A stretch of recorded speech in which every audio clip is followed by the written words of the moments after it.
How long has it been since I spoke about my new layout? Well, now that I'm finally back, I think it's about time I provided an update. Hello friends, Daniel here. I'm so sorry it took so long to get this video out. It's not been a very easy year for me to get back into Frome Parkway for so many reasons. First and foremost, visiting so many different railways. Second of all, changes in my personal life and different activities I've been doing.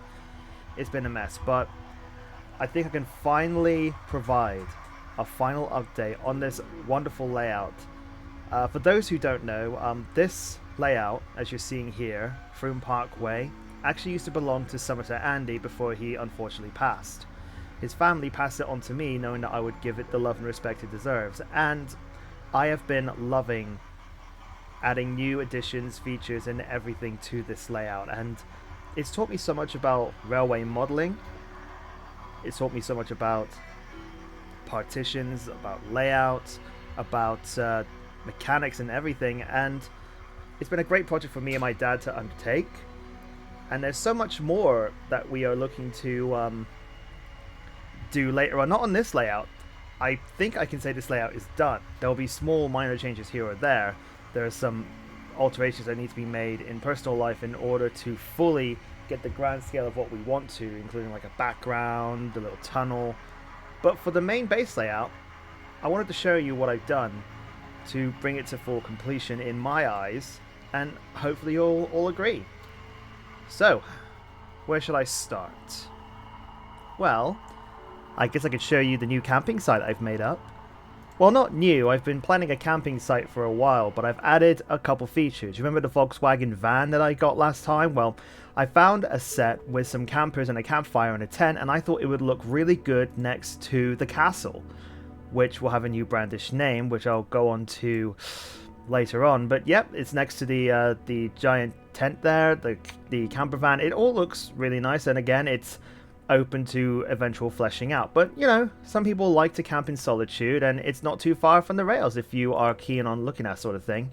I've had to move a couple things around, like some of the people, the animals, and the slide is now on the outside of the well, I guess it's kind of a car park, but I took away that element and I put a caravan next to I think that's a Land Rover. I'm not very familiar.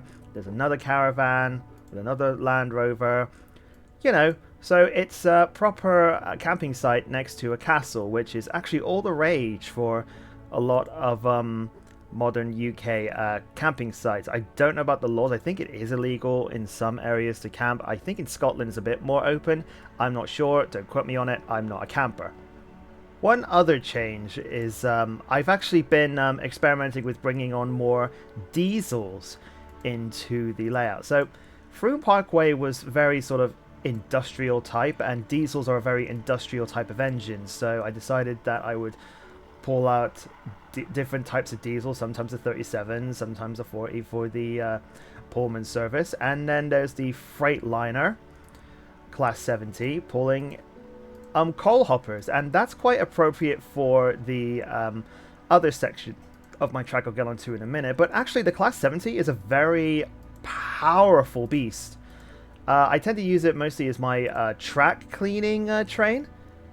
So yeah, there's also passenger trains here or there. Like, ever since seeing DMUs, I've kind of been fascinated by them, but unfortunately this one doesn't work. You can see that the lights inside are flickering and flashing. It's not very good. I'll have to look into that.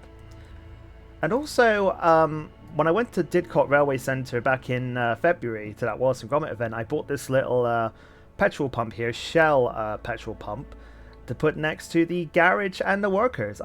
It looks big, but I think they were quite big in those times. Again, I can't remember what age that the layout is based on. I'm assuming 60s or 70s. But yeah, I just thought it was appropriate to have a petrol pump, considering that it's also next to the garage that has Shell logos on it. I moved some of the buildings over next to the garage. A bit more hedging. I don't remember if I spoke about that in the last video, but I thought it was worth bringing up.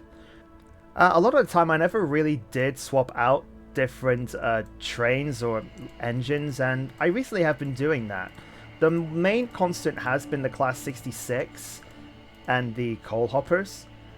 But I've also been playing with a lot of the little engines, like the pannier tank engine. Again, it's my favorite. Tornado, I sometimes pull that one off or leave it on there, depending on my mood on the day. You know, for like special Steam services and that sort of thing. It's just fun to play with. It's fun to like put my phone on the side, record footage, and see how it looks from a certain angle, as if we were watching trains go by in real time. See, there's the Class 66 again with the coal hopper. Speaking of coal, for my birthday this year, my brother actually got me this little coal stage to put next to a section of track, and it looks really good. And a bit of a silly thing here, I actually found a tiny piece of coal on the side of a steam locomotive at a railway, and I thought, you know what, it would look perfect next to or on the coal stage there. Don't know why the engineer is lying down on the job. That's a health and safety risk, but just ignore that.